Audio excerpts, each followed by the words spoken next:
Hi, everyone. That's me. My name is Kelly Townsend.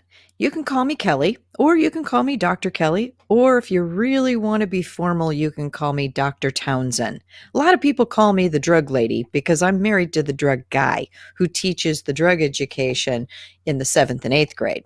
Now, usually we meet at school, but these days we're going to meet from home. This is what you guys are going to look like. You're going to be in a whole bunch of little boxes on Zoom. Yep, and that's me working from my office. That really clean office. Actually, that clean office doesn't look anything like me.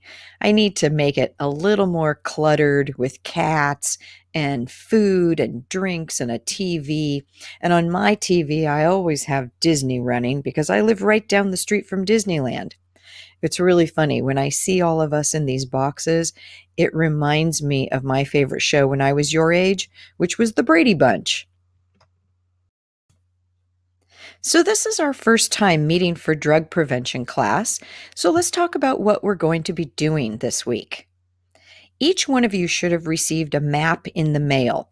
You're going to need a flat workspace. I want you to work with a pencil only. You should put either a table or a hard floor underneath your map, maybe a big piece of cardboard, because I don't want you to poke holes in your map. We're going to be playing the Myths Around the World game. It's the history of drugs played geographically.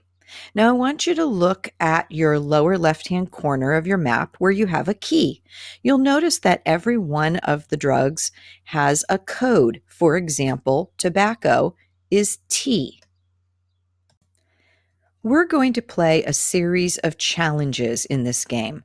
The first one is that I'm going to read you a piece of history. You are going to find it on a map. And once you find it, you'll mark the corresponding code. So let's say we're talking about tobacco, and I say, find China on the map. You'll find China, then you'll mark a T on China. Then you're going to raise your hand so I know you found it. Along the way, I can help you. That's how we learn geography.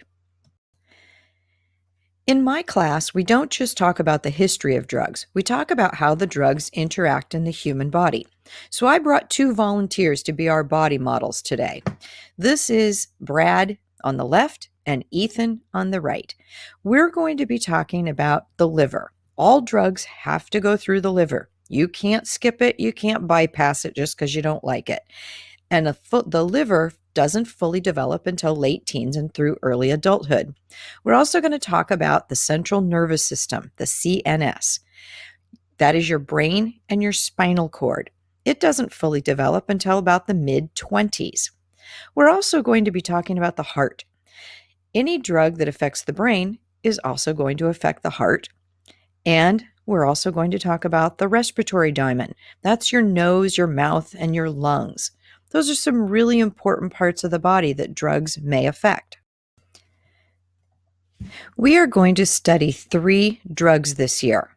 They are all 3 stimulant drugs.